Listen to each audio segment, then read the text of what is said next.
Thanks for listening to this podcast of Trending with Timmerie. If you haven't already subscribed, please catch us wherever you love to listen to your podcast, from the Relevant Radio app to Apple, YouTube, you name it, we are there. And if you listen on Apple Podcasts, please be sure to go and give us a 5-star review to help other people discover the podcast. Anything you share in terms of episodes, whether it's texting it to a friend, posting on social media, helps to build up the kingdom for God, to help confront the challenging issues we face as a culture, but with joy, with hope, and with an eternal perspective where our faith collides with everyday life, bringing eternal principles to help us live our life joyfully. So, what's trending?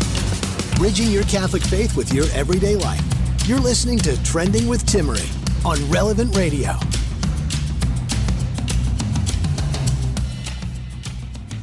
It's a special gentleman's hour today on Trending.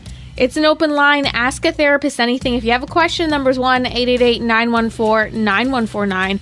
We're going to talk about what guys fear about commitment and what makes them commit. Feeling cold feet?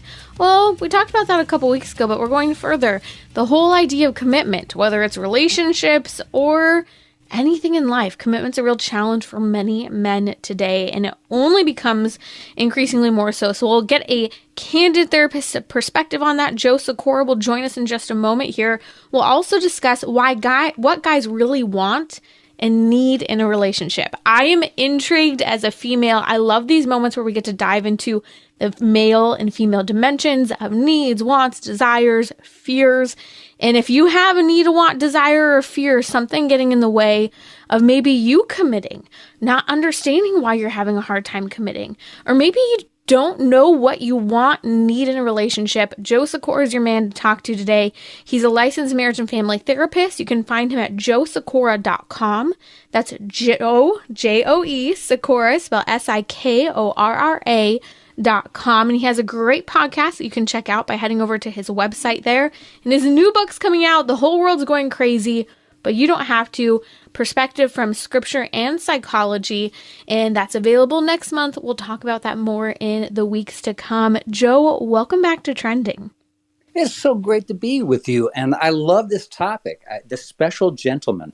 I thought, is that me? But we all want to feel special. We all want to feel good, both men and women, and sometimes that's the first step, is like what keeps a man from committing is because he doesn't feel worthy. He doesn't feel like he can commit. And that might have zero to do with the current relationship.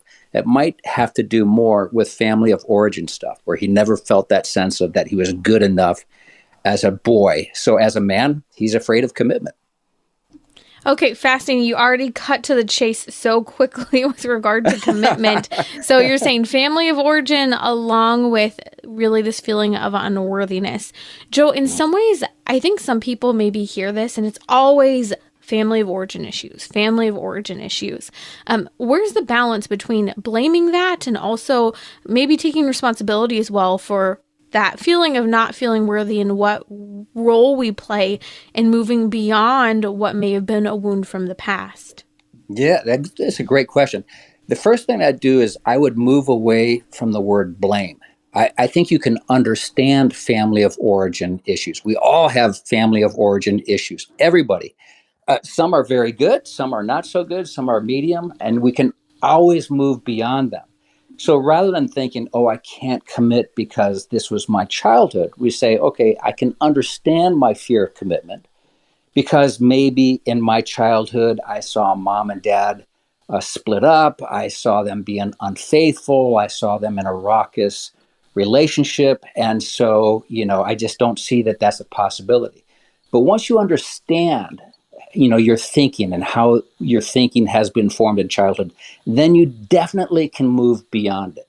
So I think that's the step. So no matter where you are right now, your life can be more. You can live a life of healing and wholeness. So what you're saying is there's a difference between the influence that your childhood and your past family of origin has had versus blaming it and using it as a crutch or even to create a victim mentality for yourself. Yes. Yeah. God made us unbelievably resilient, and we have great strength because, especially of our faith in God, right? God's Holy Spirit living, breathing, moving in us. What can we not accomplish, right?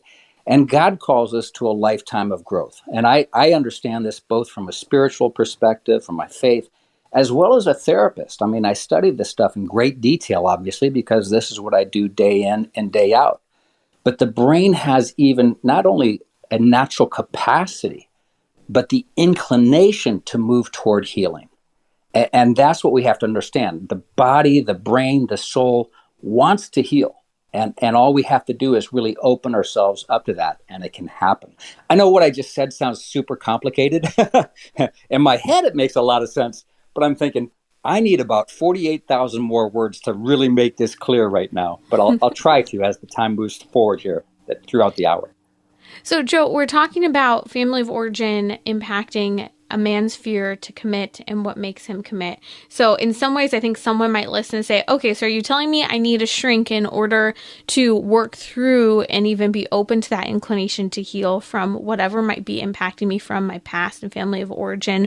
Or is this work that I can do on my own? Yeah, I think both. I mean, I'm a therapist, but I don't go to a therapist. So I've moved beyond some of the things that were kind of hangups for me as a kid. I think most people really can. I think it comes to as a matter of degrees. I mean, I think sometimes I work with people, for instance, who have been horribly abused as a child, neglected, physically, sexually abused. And I would say, from that, we need to probably get professional help. But as a child, if you said, gosh, my mom didn't pay attention to me enough, my dad didn't compliment me enough, whatever it is, usually those things with some understanding and some willingness to have a little insight and reflection and prayer, we can move beyond it. So it's not that we can't, we certainly can. It's just about knowing the difference. If you really feel stuck and you're living in a world that you feel is insecure, you don't feel good about yourself, you don't feel that you're lovable, you don't feel that you can trust other people, then I'd say that's probably an indication that you might want to get some professional help to move beyond that. So warnings would be like a lot of insecurity in a relationship, maybe where you start to have self-doubt or doubt of others. Those can be signs, not necessarily that there very well may be reasons and cause for a lack of doubt, where someone might be making you feel doubtful of yourself or a reason for you to doubt the other person. But these are really good moments to kind of maybe do a check and figure out, hey, where's my sanity here, right? And is this something I need to work on in regard to the situation? I think that is perfectly said. Yeah, I think you nailed it. A lot of times we think, I can't trust this person, or I feel rejected by this person. But the truth is, so often it's what we reject about ourselves. It's our own insecurities that set us up. For instance, if you told me, right, if you came to see me, Timmerie, as a therapist, and I doubt that would need to happen, but if you did, and after the first session, you got up out of the chair and you said, you stink as a therapist, I'm never coming back, you're awful, right? Trust me, I would not shake in my boots. I would not think, I must be a terrible therapist because Timmerie just told me I was a terrible therapist. Because I feel secure about who I am, right? As a therapist, as a man, for instance, right? So that wouldn't so easily move me. Now, this is an extreme example. But if, for instance, you're dating, let's talk about the dating thing, and somebody says, I don't know, I can't commit to you, whatever else, that might likely be about them. That is their fear that they're projecting onto you.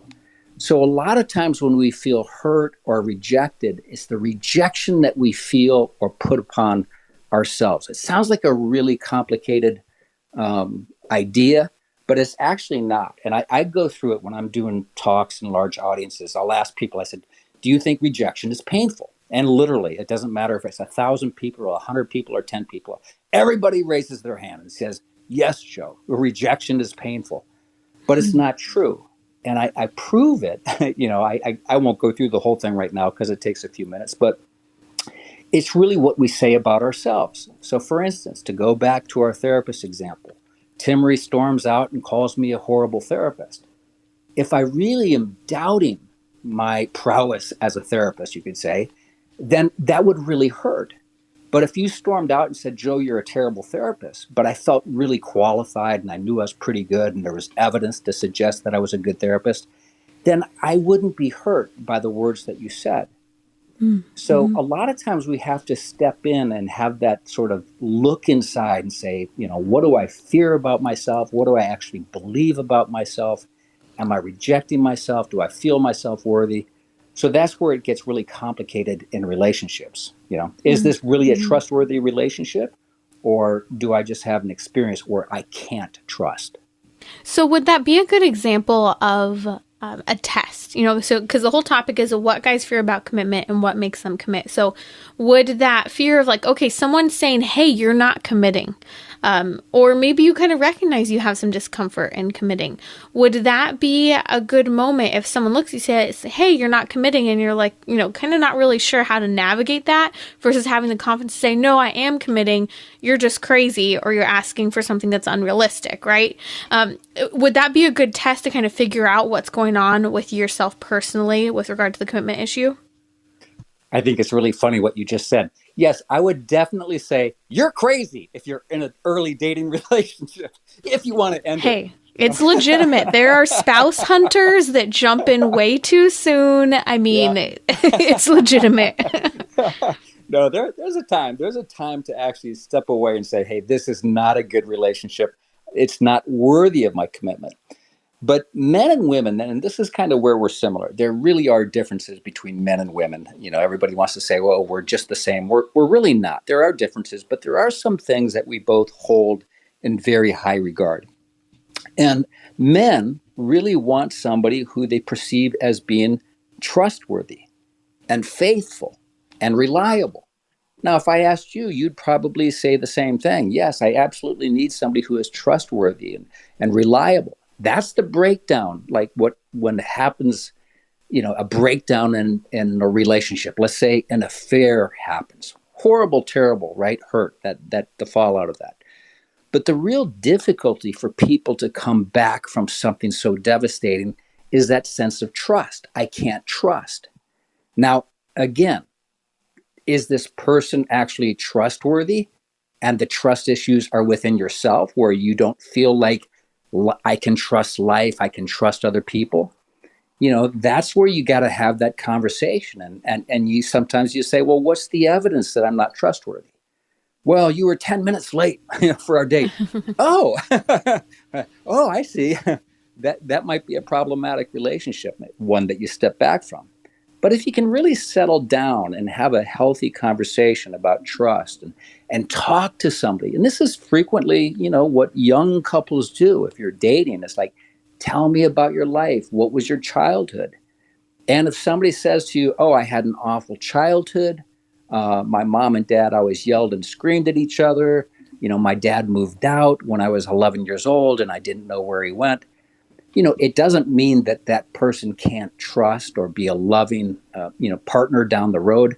But it does mean that he or she, whoever it is, we're talking about men right now, he better be doing that work or have done that work to see if he has trust issues, because that'll be really problematic in a marriage. Mm. Mm. And again, that trust issue, I mean, that is so fundamental. If someone's having a hard time committing because they question whether or not they can trust you, and that's legitimate, and I think that's where it's helpful, where I think a lot of people, for some reason, Joe, don't have reasonable people in their lives that they're either going to for advice or that they have in terms of friendships, mentors, or family members. And so a lot of people are feeling very insecure about making a commitment because they don't have people helping them to understand what is good to commit to and what is not good to commit to. Yeah, I think you're right. And the truth is, relationships, good relationships, are so powerful. They yield so much benefit. I mean, literally, men live on average about 5 years longer if they're married. We have better cholesterol levels. We can survive any calamity, including cancers and everything else. So relationships were meant to be in relationship. And so it's a little bit disturbing when you see the divorce rate so high. It's about 50% for first marriages, which is astronomical. And it goes up after that.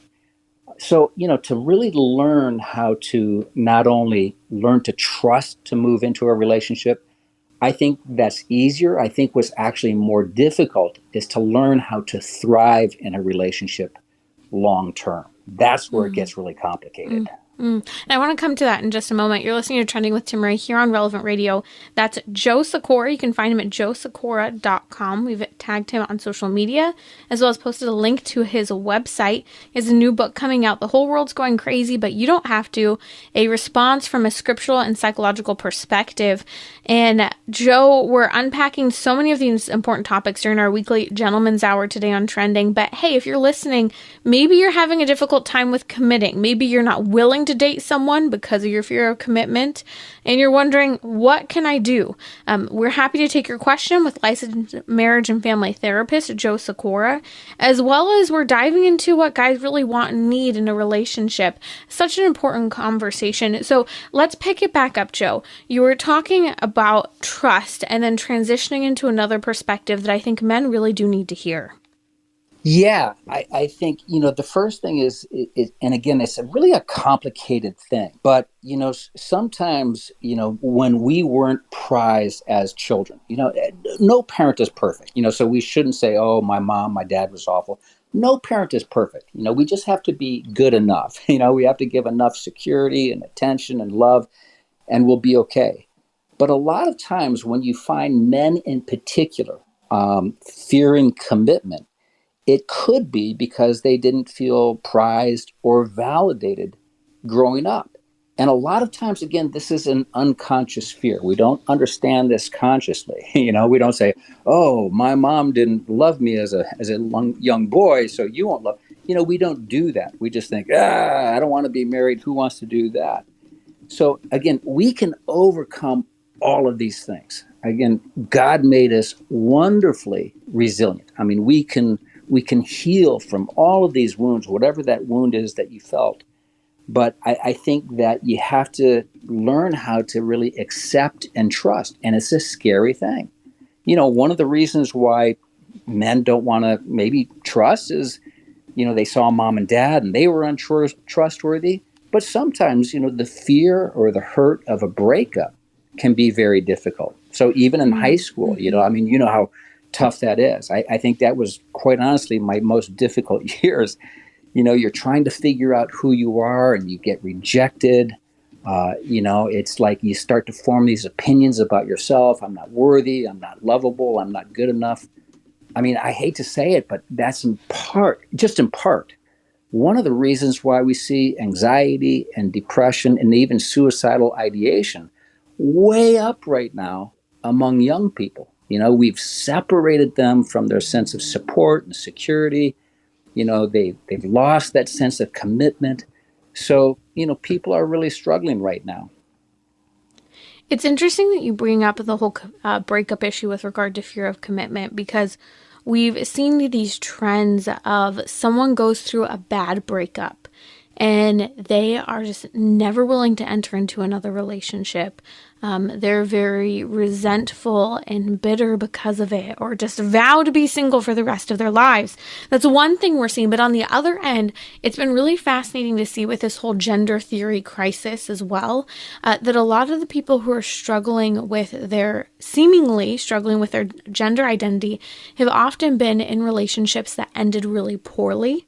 It could be familial relationships, but especially romantic relationships. We're seeing this in particular with teenagers right now, where they're quitting in some ways on relationships and even kind of doubting their femininity or masculinity. And I think it comes much deeper to that whole idea of what you said a moment ago of fear of commitment due to not feeling prized or valued, that we're allowing ourselves to feel so devalued. We question the very, basic elements of our existence today of maleness and femaleness because of this crazy gender theory that's in the culture right now, when in reality we're struggling with a painful breakup and rejection that we need to move beyond and really bolster our self-confidence and our value and self-love and relationships with others.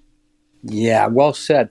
I think one of the things, Timmerie, that makes it really challenging, if you think about it from an evolutionary standpoint, and I'm not here to talk about evolution per se, but 100 years ago or even less, we all lived out on farms. Before that, we were hunter gatherers, or we grew food, right?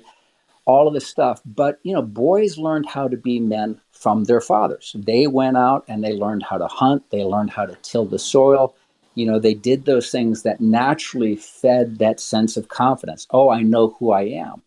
Women, the same thing. They worked with other women. They learned what they needed to do. Men and women came together because our survivability was so much higher when we came together to bring our assets and our gifts for the common good of the family and the community and everything else.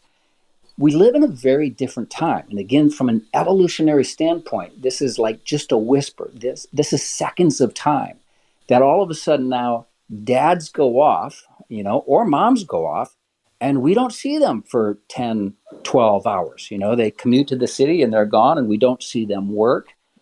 They come home, we're not doing these things together. So I think a lot of what has happened is we've just, life has changed, and we're losing that sense of like learning to be men. My experience with young people and more, I work with more younger people now than I ever have in my practice, teens especially. I don't work with young kids, but teens and stuff. Even if they come in with questions about, and it's not that often. It's not that often. But even if they come in and they say, yeah, I don't know about who I'm attracted to or anything else, it's just their anxiety. They're just trying to figure out who they are. And sometimes this just takes a while. You work with them long enough, you make them feel good about who they are, you address the anxiety, you get them moving, you get them active. These answers come back to them. It's like, okay, I know who I am right now. I am a young woman. I am a young man. So I think we kind of feed into the insecurities by saying, oh, maybe you're this, maybe you're not. No, you just got to live enough life until some of those answers are solved. That's Joe Sikora, licensed marriage and family therapist here on Relevant Radio. You're listening to Trending with Timmerie. If you'd like to follow Joe and his work, find him at joesikora.com. He has a podcast that he hosts as well. You may remember him from the Joe Sikora Show before here on Relevant Radio. And his new book's coming out next month. The whole world's going crazy, but you don't have to. So check out joesikora.com to subscribe to his podcast, as well as stay tuned for the book coming out soon. We're going to come back during our weekly Gentleman's Hour and talk about what guys really want and need in relationships and take your questions. So if you have a question for the therapist, the number is 1-888-914-9149. We're also taking them now on social media as well. Follow me at Timmerie, Timmerie. You're listening to Trending with Timmerie, where you can discuss what matters most to you. Join the conversation, 888-914-9149.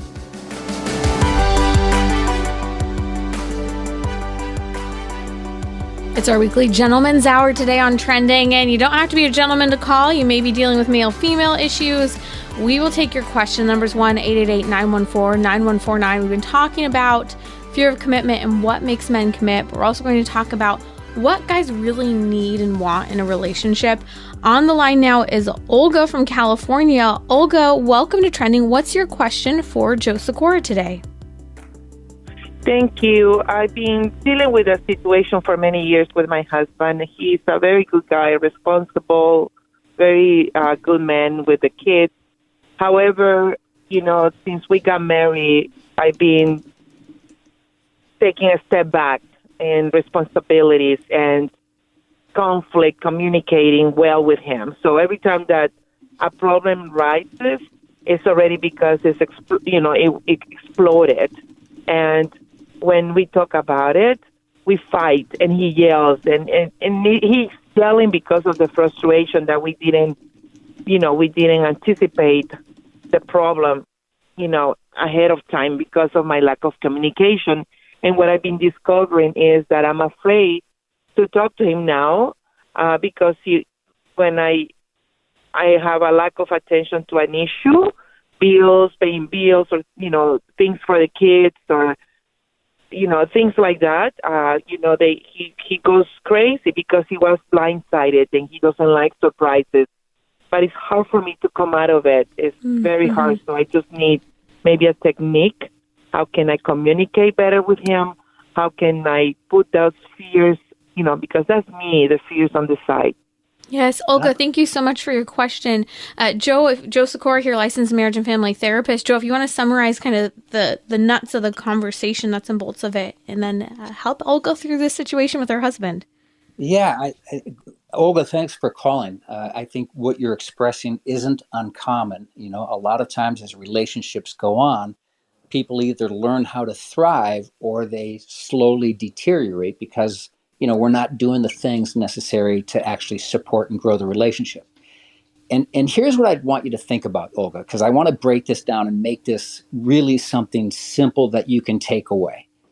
Think about it as a ratio, a 10-to-1 ratio. So you can only bring up the problems, you know, that one problem after there have been 10 other uh, 10 other experiences of positive communication or interaction. So a lot of times when people especially start feeling that there's tension in the relationship or it's not going too well, the mistake that we make, and again, I don't want to say it's a mistake to talk about problems, but the mistake is that we focus almost exclusively on the problems and we don't feel like we're treasured anymore. We don't feel like we matter. We feel like we're just a failure.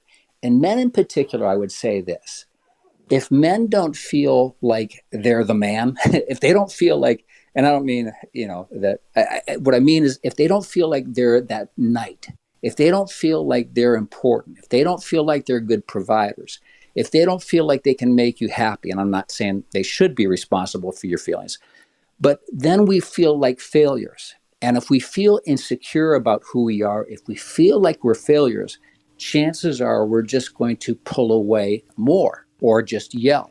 And then after the yelling, what happens is we just create more distance and we just shut down. So let me go back to what I started with, because I know I said a lot right there, Olga. Make sure that most of your communication right now is centered around what is positive and what is good. Show him that you actually really appreciate him. Let him know with very specific things, you know, about, hey, I really appreciate how hard you work, or thank you so much. It means so much that you helped me with the kids tonight. Be very clear. It's like, I just, you know, I think you're really wonderful. You're such a good person. I love how you are with other people. Sometimes you might not feel that initially or right away because you're kind of mired in the difficulties of the relationship. But those feelings can be woken back up. And the way you wake them back up is by pointing out the positive. You need help to see what is good in him, and he needs to feel appreciated. And I want to back this up with scripture. Paul's letter to the Philippians, chapter 4. I quote it all the time. Whatever is true and good and noble and beautiful and things to praise, focus on these things. It's a great psychological principle. In addition, of course, it's Holy Scripture, right? But a lot of times we just focus on what is wrong. So if you find that you're just fighting too much, focus on what is good in the other person. And then you're going to create that space where you can deal with the problems. Does that make sense? Thank you. I want to point to that. The last argument that we had, it does make sense. The last argument that we had, I work I do therapy for little kids from 0 to 3 years old. So I do like a child development therapy. So I know how I talk to the parents, and we always come back to the good things. So I told him, let's revise and see the things that we're doing good. And he went and he got mad and he said, paying attention to the good thing is like a waste of time because I don't want to get distracted. Those things are good, it's working good, but I want to pay attention to the bad stuff. So how do I handle that comment? Well, I would do a test with him. And here's the test, simple test that you can do. You guys sit down tonight, and I wouldn't want this to go on for more than 1 minute. But for 1 minute, go ahead and point out what is wrong with the other person. Just go back and forth. Olga, I think you're a terrible communicator. You know, go back and forth. Now, I don't want you to do this long because it could set up the fight. Now, take a break, breathe deeply for a few times, and let's just say now spend a minute or 2 minutes and talk about everything that is good, that you love, that you appreciate in each other. Honey, I just love that you're kind to other people and strangers. Go back and forth. After that test, where you spend a minute being critical and focusing on what is wrong, and then you spend a minute or two focusing on what is right, see if you feel better. See if that makes you feel closer. I can guarantee you, Olga, that after spending that time focusing on what is right and good, you will feel better, you will feel closer, you'll feel more committed to the relationship. So do your own test with them.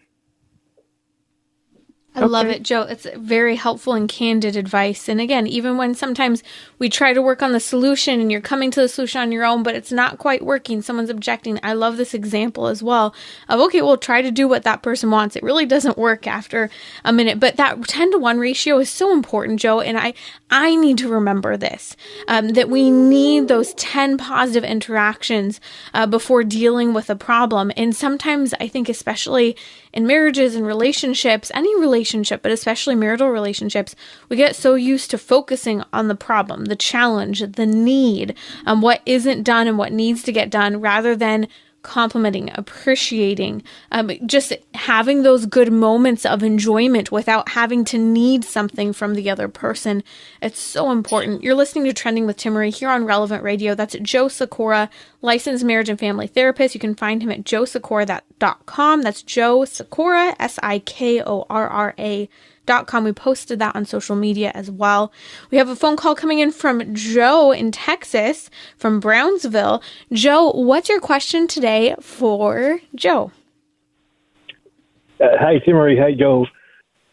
So I'm the kind of person that you said before. I'm 29. I'm in this urgency to get married. I don't propose on my first date, of course. But I don't know how can I fix that, or is that an issue? And my second question is, what should I be looking up for in a date or in a woman, in your opinion? I missed the first question. I heard the second one. What was the first question again? So I'm the type of person who's in an urgency to get married. I'm 29. Is that okay? What should I do? Oh, I see. If that's not okay. Mm-hmm. Well, yeah, great question. Yeah, okay. It's a great question, Joe, and I like to take all questions from Joe's. I would say, when you think about your urgency to get married, I think it's wonderful to get married. I think it's great to get married younger. I was 23 when I got married. People look at me and go, wow, you were like a kid. No, I was ready to get married. But I wouldn't let your urgency push you prematurely into a relationship. Nobody likes desperation, men nor women. And if somebody perceives you as being desperate, then they might look at you and say, wow, that man or that woman, right? In your case, Joe, it's you, they don't know how to live alone. And they might be consciously or unconsciously thinking, boy, I'm going to be responsible for all of his happiness, and his feeling good because he can't do it on his own. So that would be my concern about when you say urgency. Now, again, 29 isn't too young. I mean, that's a great age to commit to a relationship. So I think that's fine. As to the second part of your question, what should you be looking for? I would say this. One is we get married for one reason and we stay married for other reasons. So the reason why you might be attracted to somebody in your early 20s, it might have a lot to do with looks or anything like this. But, at some point, all those things kind of diminish. And we want to be with somebody that we really feel can be a good friend. We want somebody with whom we can be playful. We want somebody with whom we can share our deepest values and our hopes and our dreams. So I would say, look at your conversations. Are you actually able to share your values, whether that's, you're Catholic and you want somebody whose values really line up with yours in that way, but also that sense of deep friendship. Friendship is so important. And when you talk about friendship, it means the ability to talk deeply, to be very playful, to do new things, to have fun just sitting around and doing nothing. So that would be my response. What do you think? Joe, that's exactly what I was thinking on. Thank you so much for your help. And Timmerie, keep up the great work you're doing here. Yeah, thank you for calling, Joe. And just a thought on that desire to be married, feeling that sense of urgency at 29. I get it. I was 27, I think, when I got married, and that desire was so deeply there. And I think it's important and good to say it, to not be afraid of it, but don't let it consume you as an identity. Let it be something that you offer up to God and pray to God and give to God, but don't let it be that thing you're chasing in order to be happier, to feel fulfilled. I think that's so important, yet that desire is such a good thing to have. And, praying and leaving this in the hands of God. And I'm not a huge person for novenas, but there are times in our lives where, Lord, I'm giving this up to you, and I'm not praying this novena out of expectation totally that you'll just, help me meet the right person at the end of the 9 days. Maybe he will, but more so help to, fill that peace that I need to prepare me if this is a mission that God's calling me to. You're listening to Trending with Timmerie here on Relevant Radio. Okay, I absolutely love this next question, Joe. I'm getting a kick out of it. This is like a great male-female hour. It's our weekly gentleman's hour on Trending. And Amelia's calling. It has a question for Joe Sikora, our licensed marriage and family therapist here on Trending today. Amelia from Illinois, what is your question for Joe today? And I'm laughing because I think this is legitimate, but I also get the challenge here. So go for it. Yes, thank you. So I just want to start off by saying two things just before. After faith and family, fitness and nutrition are just what I'm all about. And secondly, I love my husband very, very, very much, but he definitely has a dad bod, and it does bother me. And we've talked about it endlessly for years. I've tried to just be an example and be quiet about it. I've been verbal about it. I've tried every possible way, and all I get out of him is about maybe 2 weeks of him trying, and then it's just he's content. And if he doesn't hear it from me, then he just figures, oh, okay, she's good, so I'll just continue to be this way. So his friends are of no help because they're all fat, and I really don't know what to do, Joe.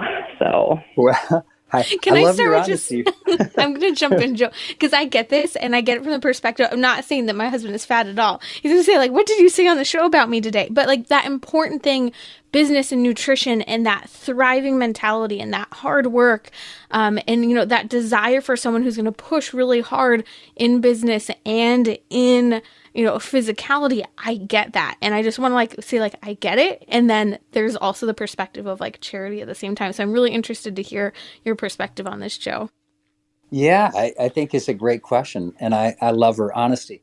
So I would say this. First of all, generally, we have a pretty good idea of who somebody is. At least we should have a pretty good idea of who somebody is before we get married.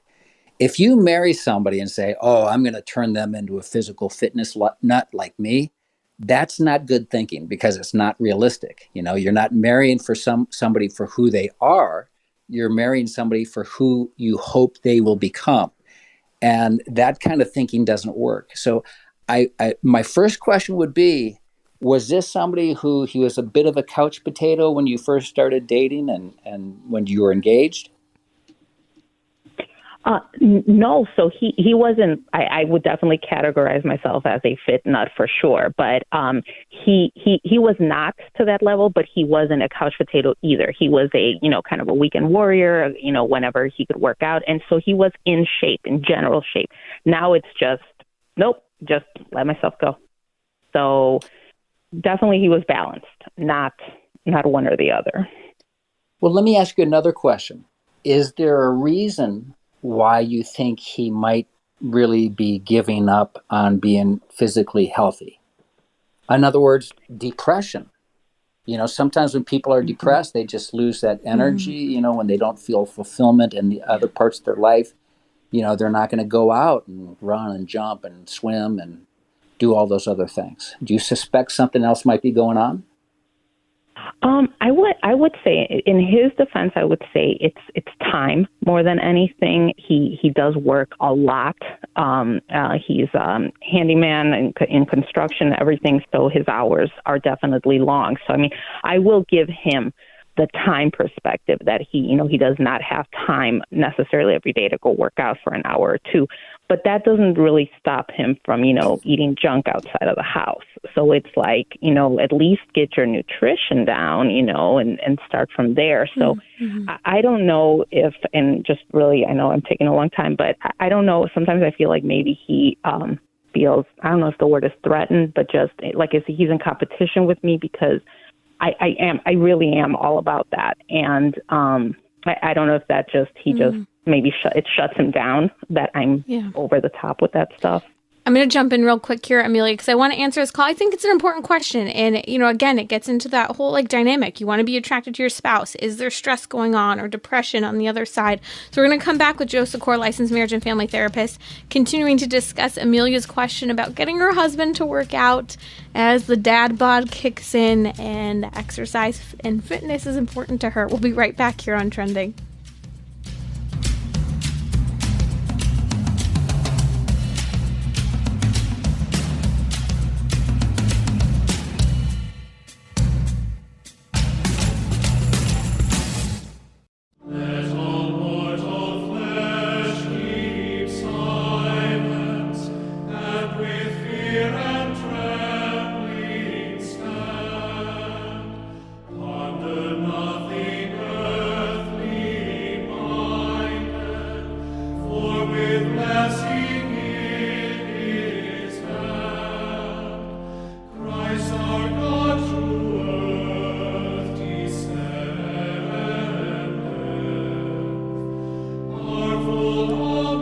That's Let All Mortal Flesh Keep Silent. Happy Advent. I hope you're enjoying the Advent hymns this season. Before we jump too much into the Christmas, preparing our hearts for the coming of our Lord at Christmas, you're listening to Trending with Timmerie. Joining me now is licensed marriage and family therapist Joe Sikora. I've been taking your questions, and I am getting both, I feel this question in my soul, as well as also getting a kick out of this question. Amelia from Illinois is on the line, and her question is, how can I get my husband to work out and get in shape? She shared that after faith and family, business and nutrition are so important to her. Staying healthy, exercising.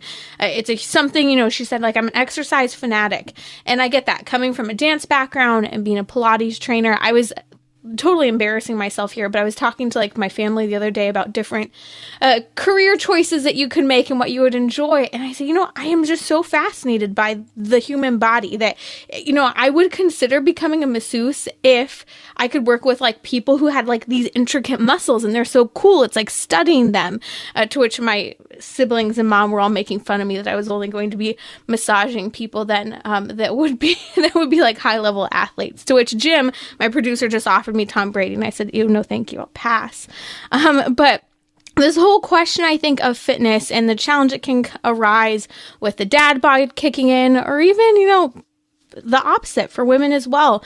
And Joe, you asked Amelia a question before we came on, asking her if, was this something that was a part of his personality of not exercising and kind of leaning toward just, eating the junk food, being the couch potato, maybe starting to exercise and letting it fizzle out. And she said, no, this wasn't a part of him. And so you were asking her about, is he maybe feeling a little depressed or stressed? And she mentioned that she thinks time is a big part of it. So if we want to continue to unpack this, that would be great. Yeah, I think, again, it's important. Obviously, it's something that's really important to her. But, we've got to sort of check our expectations. I mean, I started working out when I was about 10 years old, and I've never stopped. Again, because it keeps me sane. It keeps me feeling good. I like it. I need to be strong for a lot of what I do. But, that's not my wife's thing. She's healthy enough and everything else. But I think sometimes we have to check and say, okay, this is something that's really important to me, and accept the fact that it's not important to somebody else. When it comes to health, I think the body is a temple. We should all try and strive to take care of our body, but so health is something that's important. But I think, if I was working construction and framing houses all week, probably the last thing in the world I'd want to do would be, work out on the weekends. And sometimes, again, when you're doing those jobs, I remember back when I was a cop, I had to resist it, but sometimes you go, oh, I don't have time to eat something good, so I'll just drive through the drive-through. Mm-hmm. And so you end up just making bad choices, and those choices become habits, and it becomes a spiraling downhill effect. But I would really say, here would be my caution. Again, when we feel rejected, when we don't feel like we're important, when we don't feel like, the cat's meow, whatever you want to say, to our spouse, we can shut down. And so I would say, make sure that you're really spending enough time praising your spouse, whether you're a man or a woman, praising your spouse, telling them how important they are to you, what you appreciate and love about them. And after all of that, then maybe you've earned yourself the right to say, hey, and about this health thing. And finally, the last thing I'd say is try to do something that's playful together on the weekend. A lot of people, I don't mind, but a lot of people, they don't want to go to a gym. But a lot of people, it's very natural to have a play drive, to go out and, go hike in the mountains or go play tennis or do something fun. Because then when you're engaging in something fun and playful with your spouse, you're increasing that sense of closeness, connection through play and health and exercise, and that's all good. Kind of a long-winded answer. What are your thoughts, Amelia? Is that helpful? And maybe give a different perspective, especially this idea of building up the appreciation, love, and importance of your spouse before maybe addressing the issue itself, as the shutdown may occur on his end with regard to feeling inspired to exercise. Yeah, I love it. I think I'll step it up even more with just level up for the, just admire and admiration for him, because I do, I appreciate everything he does for us. And then maybe give it a go after, maybe for New Year's resolutions and see what happens. But just really quick, I want to say about the muscles thing, Timmerie, you and I would be good friends because I am definitely fascinated by muscles as well. So thank you both very much. God bless you. Yeah. Thanks for not making me feel like a creeper over here, Amelia. But that fitness perspective, and I'll just throw one other thing, because I've trained a lot of people who have come to me in Pilates, people who have had hip replacements, very serious spinal injuries and spinal surgeries, people who are like paralyzed in some parts of their body. And, I see people who were never exercisers and show up and suddenly think they're going to start exercising working with me, or people who have been fitness fanatics or have had the habit of daily exercise like you were talking about, Joe.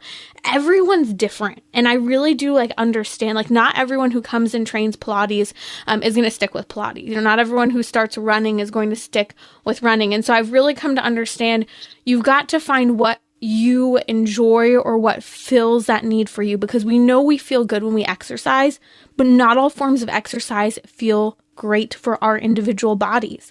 And for some people, high intensity exercise is actually more straining and more stressful and can not necessarily impact, if someone's going through depression or whatever it might be.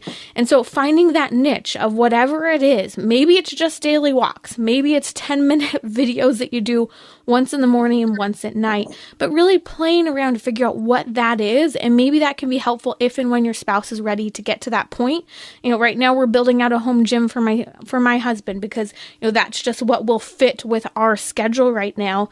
And having that balance of, having a little bit of a workout partner, because he likes the challenge as a man of having someone else to level up against and challenge him. I love to exercise and I love to exercise with him, but that doesn't mean that's what inspires him and is the best for him to exercise. Even though I'd love to work out with him, or I'd even love to, critique and give exercise routines, that's not what works for him best. So you're listening to Trending with Timmerie here on Relevant Radio. That's been Joe Sikora, licensed marriage and family therapist. You can find him at joesikora.com, JOESIKORRA.com. Stay tuned for his book that's coming out. The whole world is going crazy, but you don't have to. And subscribe to his podcast as well at joesikora.com.